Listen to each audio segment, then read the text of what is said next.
नमस्कार दोस्तों, मैं हूं राजीव और आप देख रहे हैं अमानत नॉलेज। दोस्तों, आज हम जानकारी प्राप्त करेंगे कि सिक्किमी खतियान क्या होता है और सिक्किमी खतियान का क्या महत्व है।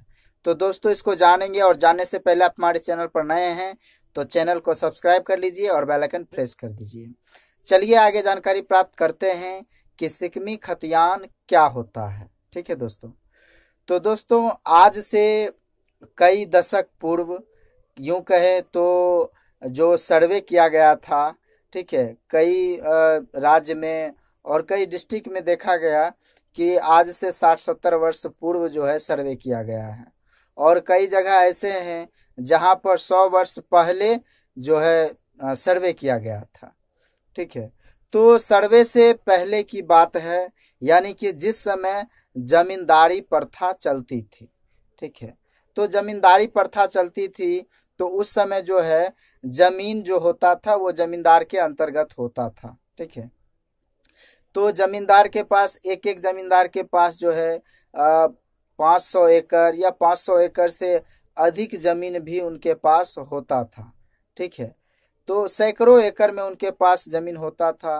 और कई ऐसे जमींदार होते थे, कुछ ऐसे भी जमींदार होते थे जिनके पास जो है हजारों एकड़ में जमीन होता था। ठीक है। तो उतने जमीन को जोत बुन करने के लिए उनसे अकेले संभव नहीं हो पाता था और कृषि उतना विकसित नहीं था। और उस समय जो है कृषि यंत्र का भी काफी अभाव था। जिस तरह से अभी के समय में जो है बहुत सारे कृषि यंत्र चल चुके हैं, तो उस समय उसका अभाव था, नहीं थे। तो ऐसी परिस्थिति में जो है उनके लिए खुद से जो है सभी जमीन का जोत बुन करना संभव नहीं था अकेले। ठीक है। तो ऐसी परिस्थिति में जो है उन्होंने छोटे छोटे किसान जो होते थे उनको मतलब टारगेट किया। ठीक है। उनसे संपर्क किया और छोटे छोटे जो किसान होते थे, ठीक है, तो उनसे जो है अनुरोध करके कि आप मेरा जो है जमीन का जोतबुन करो। ठीक है। तो जोतबुन वो करते थे और जब जोतबुन करते थे तो उसमें जो है फसल का जो हिस्सा होता था, ठीक है, फसल का जो हिस्सा होता था वो हिस्सा, आधा हिस्सा जमींदार को देते थे और आधा हिस्सा वो खुद रखते थे किसान। ठीक है। तो उस समय से वो चल रही थी प्रथा। ठीक है। लेकिन जो है जब मान लीजिए कि जमींदारी प्रथा समाप्त हो गई, ठीक है, उसके बाद देश के जो भी राज्य हैं उन राज्य में सर्वे कार्य प्रारंभ किया गया। ठीक है।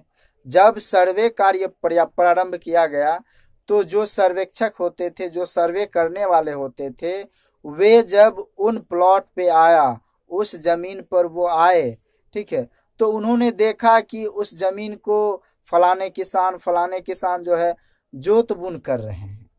ठीक है। तो वैसी परिस्थिति को देखते हुए उन्होंने, जो सर्वेयर थे, ठीक है, उन्होंने रिपोर्ट तैयार किया। ठीक है।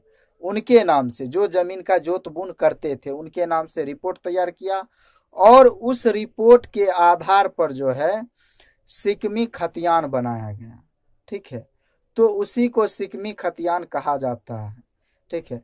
तो सिक्किमी खतियान जो है दोस्तों, मुख्य रूप से कहें, ठीक है, तो जमींदार के जमीन को जो छोटे छोटे किसान बटाईदार पे काम करते थे, जोत बुन करते थे। ठीक है।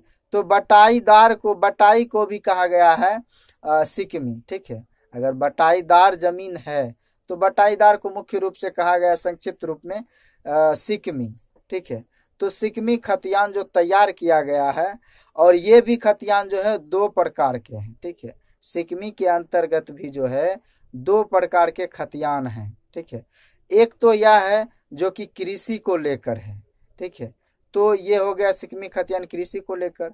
दूसरा यह है कि मान लीजिए जमींदार उस समय जो छोटे गरीब किसान होते थे, या फिर मान लीजिए जिनके जिनके पास रहने के लिए जमीन नहीं है, भूमिहीन है, ठीक है, तो उन्हें जो है रहने के पर्पज से, निवास के पर्पज से जो जमीन देते थे, ठीक है, तो वह भी सिक्किमी खतियान के अंतर्गत ही आता था।